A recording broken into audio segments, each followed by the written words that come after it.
Saudações, colecionadores! Está começando mais um Toy Quest TV e hoje nós vamos criar um embate aqui, talvez, mas o programa está acontecendo muito mais por uma questão de autoajuda para os colecionadores do que qualquer tipo de conflito que a gente venha causar aqui nessa edição.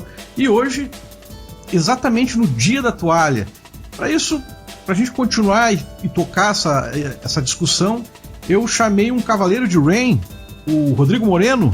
E aí, pessoal, tudo bom? É um prazer novamente estar aqui com vocês e vamos falar um pouquinho, né, dessa questão, né, das estátuas ou action figures, né? E qual que é a tua opinião, Alexandre? Pois é, cara, na minha opinião não existe distinção. A gente consegue ser feliz com as duas coisas. Não precisa você ser um babaca, né, por ter estátuas, figuras de luxo, ou Hot Toys, que são action figures de luxo. E você também não precisa ser um idiota, né, por ter figuras articuladas e achar que quem tem poder aquisitivo por ter figuras luxuosas, né, tem que ser visto com preconceito. Eu acho que existe preconceito dos dois lados, né, Rodrigo? Com certeza. Acho que existe espaço nas nossas coleções para os dois tipos de colecionável, né? Mas depende do foco, né, da coleção de cada um. E lógico, também tem a questão dos valores. Existem estátuas que têm um valor que são mais acessíveis e outras que realmente têm um valor mais estratosférico e muitas vezes não estão ao nosso alcance da maioria, né, dos colecionadores. Mas nem por isso desmerece. Acho que uma coleção ou outra você ter uma estátua, um item mais caro ou um item que você gosta e que tem que seja um outro tipo de uma action figure, né? Então acho que essa questão de você ser um grande colecionador porque você tem estátuas, realmente eu acho que não vem ao caso, né? Acho que todos são colecionadores, independente do valor ou realmente do tipo de colecionável que o colecionador tem. Agora, Rodrigo, só para situar o nosso espectador que porventura tenha caído aqui no canal e não está entendendo direito do que a gente está falando, vamos categorizar aqui então figura articulada e figura estática. A figura articulada é popularmente conhecido até como boneco ou como figura de ação, né? E ela vai da peça mais barata, né, da escala de 1/18, vamos falar assim, que é aquela escala dos G.I. Joes ou dos comandos em ação, para quem viveu nos anos 80, e tem as figuras de até 1/4, né, que a gente tem como exemplo a Interbay e Hot Toys, que são figuras de luxo realmente caras, né? Hoje em dia elas estão no mercado aí, mas são figuras realmente para quem tem um alto poder aquisitivo, né? Então a gente tem dos dois lados, né, tanto nas figuras articuladas como nas figuras estáticas, exemplos de figuras acessíveis, como também figuras caras. Se a gente for falar de itens estáticos, a gente tem figuras ínfimas, pequenininhas, que são estáticas, não tem articulação, né, não tem, digamos, o fator de diversão para brincar, e até chegar às estátuas em tamanho real, né, que a gente tem aí itens realmente também de luxo, né, que tem roupas de tecido, vem com acessórios, partes cambiáveis, enfim. Então a gente tem figuras de luxo nos dois lados. Então não importa se você é um colecionador que tem muitos itens articulados e também muitos itens estáticos, né, você vai acabar se dando conta de que existe qualidade nas duas categorias de colecionáveis, né, Rodrigo? Exatamente, acho que o mais importante, acho que para todo colecionador, é você ter aquilo que você gosta, independente de custo.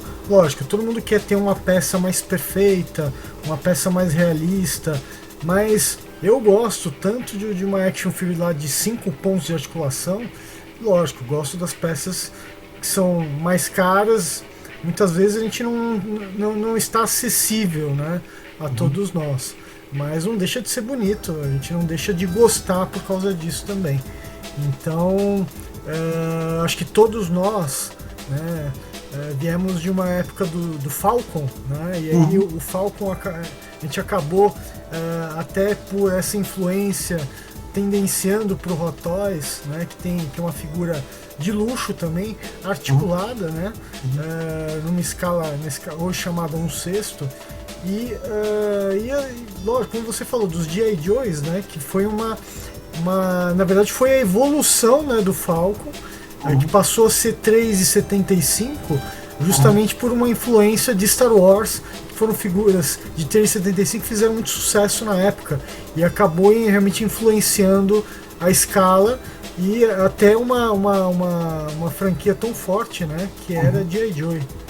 Pois é, e hoje quando a gente fala de colecionável, né, a gente acaba esquecendo, por exemplo, que existem figuras muito caras, peças que hoje são de luxo também, nas escalas menores, como o exemplo de uma linha de colecionáveis chamada 112 Collective, que é da Mesco, que são figuras que elas obedecem um padrão estilo Hot Toys. As figuras têm roupas de tecido, têm vários acessórios, né? E elas chegam a, digamos assim, pela metade do valor de uma figura de 1/6, uma figura da Hot Toys, né, Rodrigo? Esse eu acho que é o exemplo mais, digamos, atual pra gente citar aqui, né? Duas linhas que eu gosto bastante, que realmente são bem detalhistas, é a da Bandai, né? Que são figuras ali em torno de 8 polegadas e que tem um detalhamento legal. E agora da Medicom, né, que é a Mayfex, essa linha nova da Medicom, que tem roupa de tecido, tem por exemplo, aqueles personagens como o Vader, né, vem com a versão sem o capacete, que tem uma escultura de rosto humano muito legal, realmente muito próximo do que seria um Hot Toys, só que numa escala muito menor, e com roupa de tecido, com todos os detalhes, né, de uma figura 1/6. A Medicom, que é, digamos, a principal concorrente da Hot Toys, né, ela ficou muito famosa, minto, falei bobagem, que é uma das concorrentes, porque eu acredito que a mais próxima da Hot Toys está a Interbay, mas a Medicom ficou mais conhecida por produzir figuras na mesma escala, ou seja, na escala de 1/6, né? Mas o Rodrigo falou de uma linha aí que está produzindo Star Wars e tem chamado muita atenção dos colecionadores e tem feito a gente sofrer muito também, que é a linha SH Figuarts, né, produzida pela Bandai, que realmente impressiona a cada lançamento, né, cara? Independente da franquia. Pra quem é fã de Star Wars, então, o coração dói mais, né, cara? Olha, eu gostei muito das peças. Eu sempre fui fã da Bandai, desde os anos 80, né, quando eu tive contato com as primeiras peças, né, que na verdade não eram colecionáveis, eram brinquedos mesmo, né? Então hoje, com esse status, né, de colecionável, as figuras e a própria evolução, né, da indústria, né, com relação a colocar detalhes nas figuras, a Bandai sempre foi uma empresa que tinha uma qualidade muito alta. E agora com essa linha nova, realmente, apesar de não ter a questão das roupas de tecido, eu achei muito legal a flexibilidade que tem as partes que seriam de tecido e que dão como é uma figura mais posável, né, que você pode colocar em várias posturas, né, em várias poses, ele te ajuda, né, nessa questão de você conseguir colocar na posição que você quiser. E sem falar nos detalhes, os detalhes realmente são impressionantes. Agora, falando de figuras estáticas, realmente a gente tem hoje, sem querer puxar brasa pro nosso assado aqui, né, que é falar da Iron Studios, né, que é o nosso representante maior no país, que produz figuras estáticas, né, por enquanto, porque daqui a pouco a Iron já vai começar a produzir action figures mesmo, né, Rodrigo? Mas a gente tem um exemplo da linha Art Scale, que são figuras, são estátuas, pequenas estátuas, né, dioramas também, que tem um valor, assim, bem interessante, né, para o colecionador, digamos, que está mais acostumado a comprar as action figures ou comprar figuras mais em profusão, né, cara? Eu tô aqui com os últimos lançamentos, né, da Iron, que é a Leia e o Yoda, da linha Art Scale, da Iron Studio. E também já chegou o chaveiro, né, da First Order, do capacete do novo Stormtrooper, do The Force Awakens. E assim, eu particularmente eu gostei muito das peças com relação aos detalhes. Assim, eu gostei bastante, até em comparação com outras marcas que têm a mesma escala, eu acho que a própria questão do material que foi utilizado nas áreas onde que seriam pele, né, da Princesa Leia, acho que ficou muito legal, é muito próximo e diferenciado, né? Não é aquela coisa pintada, né? É um material que dá essa sensação, esse realismo melhor com relação à pele. E fora a pintura, o detalhe da pintura da unha. Então é legal essa atenção com o adereço, né, original que foi utilizado. Então mostra que as referências oficiais foram utilizadas. Eu gostei muito das peças. A própria Yoda é muito legal, que ele vem com aquela flauta, né? Todo mundo, poxa, mas o que é aquele negócio pendurado no pescoço do Yoda, né? É uma flauta com 3 tubos, igual aquela flauta do Pan, né? E aí ele tem esse detalhe, ela não faz parte da escultura. Você vê que é uma peça que ela é adicionada posteriormente, então é muito bacana. Eu gostei bastante. Mas, Rodrigo, nós, como 2 bons colecionadores, a gente gosta de comprar, gosta dos 2 tipos de colecionável, né, cara? É difícil a gente resistir, porque há tanta infinidade de figuras, seja articulada ou estática, que o coração ali realmente bate mais forte quando a gente vê algo e acaba, né, saindo um pouco do foco, propriamente dito. Existe uma gama muito grande de colecionáveis hoje. Rodrigo, como é que a gente poderia... Tu acha que é possível harmonizar as figuras estáticas com figuras articuladas, colocando elas no mesmo nicho na prateleira, cara? Eu acho assim, se forem de uma mesma escala, eu acho que é bem possível. Eu vejo existe, lógico, uma diferença de você colecionar uma estátua e uma figura de ação, que é justamente a capacidade de você colocar em poses diferentes aquela action figure. Mas dependendo da linha que você utiliza, né, ou até mesmo estátuas de outras marcas misturadas com tipo, a Kotobukiya não tem determinado personagem, aí você pega uma estátua da Kotobukiya, junta com uma estátua da Iron, é o que aconteceu muito com o Imperador, né? Todo mundo comprou o Imperador e colocou os 2 Royal Guards da Kotobukiya um do lado do outro, ficou bem bacana. Eu acho que, sendo da mesma escala, eu acho que fica bem legal. Pois é. Agora, eu estava reorganizando a minha coleção alguns dias atrás e tive o seguinte insight. Eu tenho uma parte, um nicho, que são figuras de videogames. Inclusive eu estou com uma figura aqui que é um personagem que eu gosto muito, que é o Gordon Freeman, não confundir com Morgan Freeman, o ator, que é o protagonista do game Half-Life, né, da série de game do Half-Life. E eu, como sou também gamer, né, é difícil eu não comprar, né, não adquirir algumas figuras aí que são desses personagens, né, desses caras que acabam ganhando importância também nos games, e a gente quer, né, tê-los na prateleira.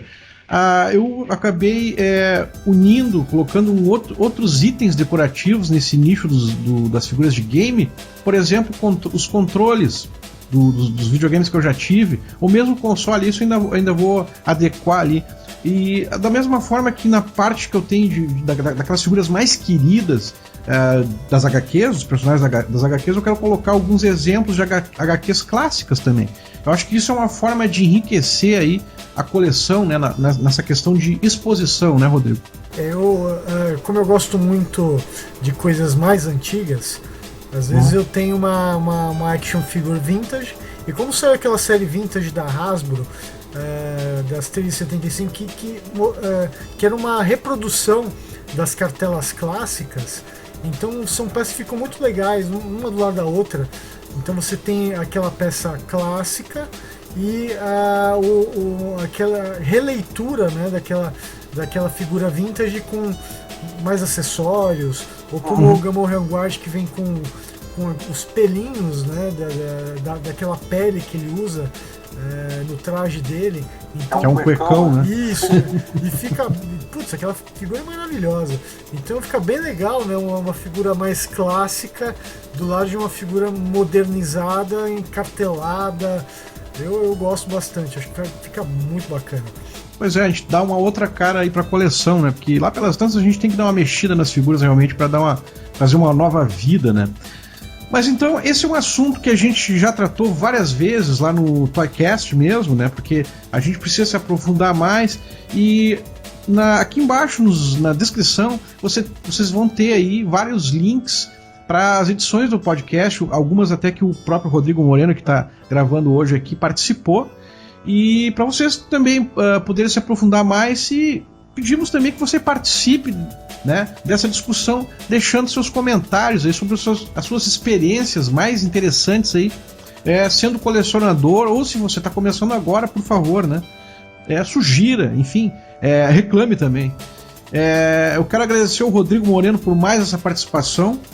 Bom, eu que agradeço, né, a oportunidade de falar um pouquinho mais disso que a gente tanto gosta, né? Que às vezes a gente tem contato com os outros colecionadores, mas é muito legal você poder discutir novas ideias, ver as opiniões. Acho que isso, as discussões são bem legais. É isso aí. A gente se vê no próximo vídeo. Valeu, galera.